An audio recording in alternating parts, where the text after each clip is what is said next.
Clemson and Duke. This was the Monday night game. Duke really, hey, Duke really gave it to him. I'll tell you this, and I'll give you my key points because this game honestly should have been a skunk.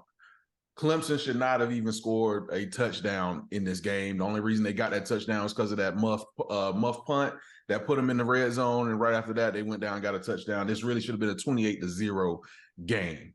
I think really what happened, I don't think anything really wowed from the aspect of Duke, honestly. I think they just came out and said, we're not scared to play you. We're going to play you a straight up and down football game. Riley Leonard, had a okay game, 17 for 33, 175 yards, no passing touchdowns. And then he had his long run for a touchdown. I think it was about 45 yards or so.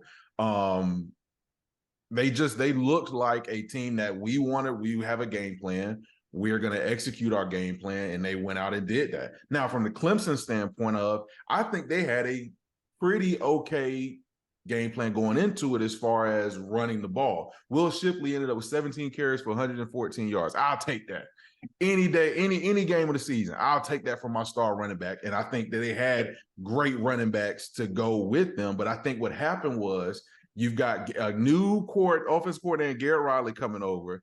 They wanted to showcase Cade Klubnik. They've been talking about him ever since the end of last year. They put all the blame on what happened last year on DJ and said, oh, well, if Cade was playing, we would have won this game or we wouldn't have lost this game and this and so on and so forth. And they wanted to have this coming out party of him to say, hey, this is our new superstar quarterback we've got. This is who we're showcasing. And it didn't play out that way. He looked like a young quarterback out there. He had a lot of off-target throws during the game, overthrowing guys. He should have had more interceptions than he had. Duke dropped a good 2 or 3 other interceptions that he threw that they should have came down with.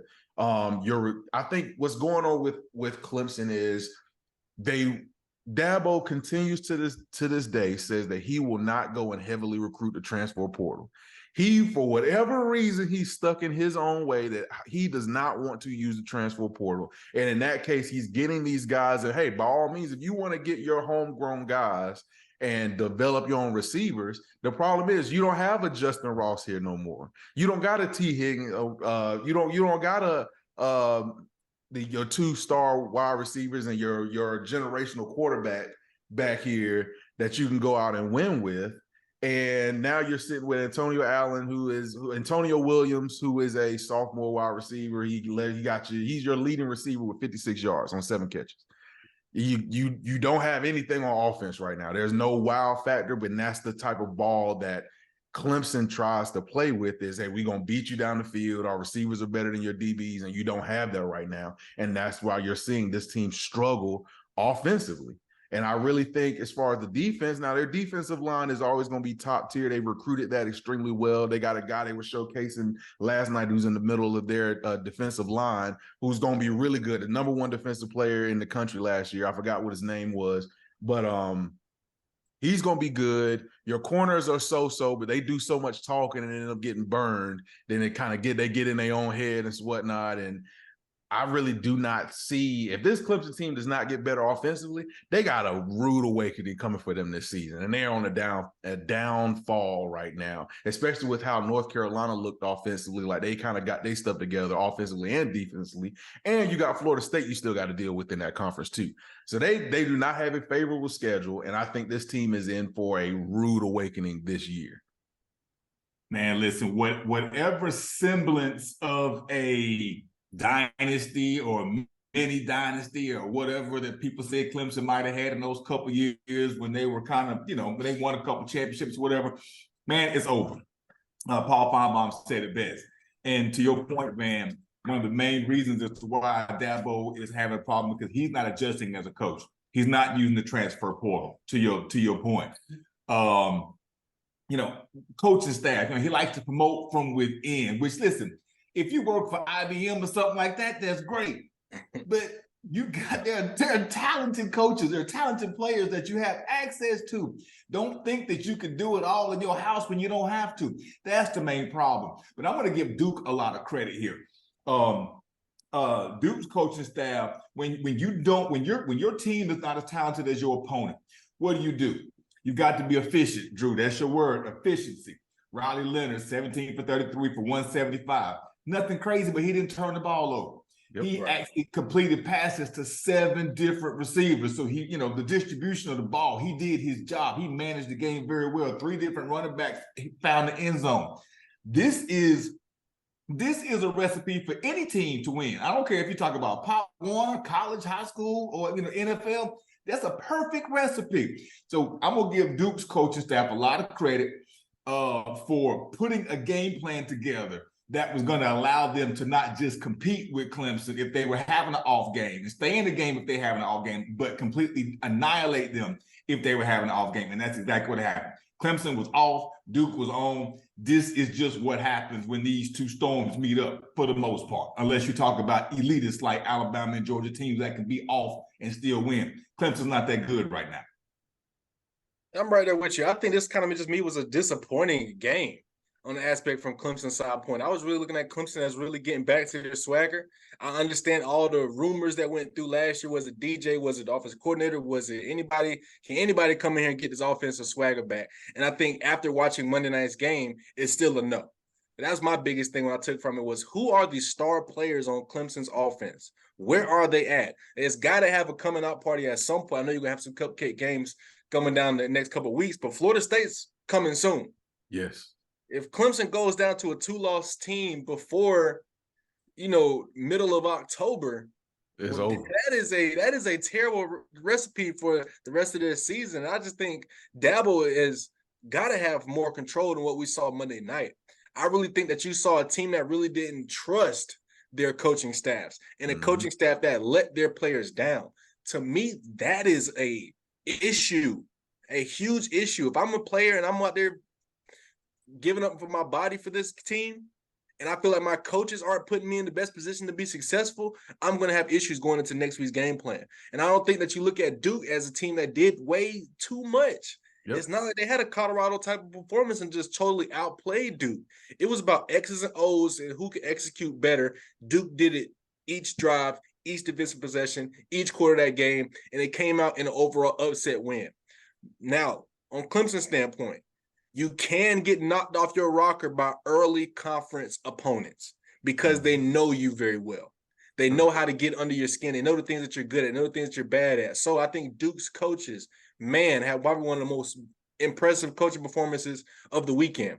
Having this type of upset for that community, having a stadium rush the field, man, it was something I definitely needed to see in week 1 of college football, but just disappointment for Clemson. I really don't have too much more to say outside of that, but where are your star players, offense and defensive star players? Where they at?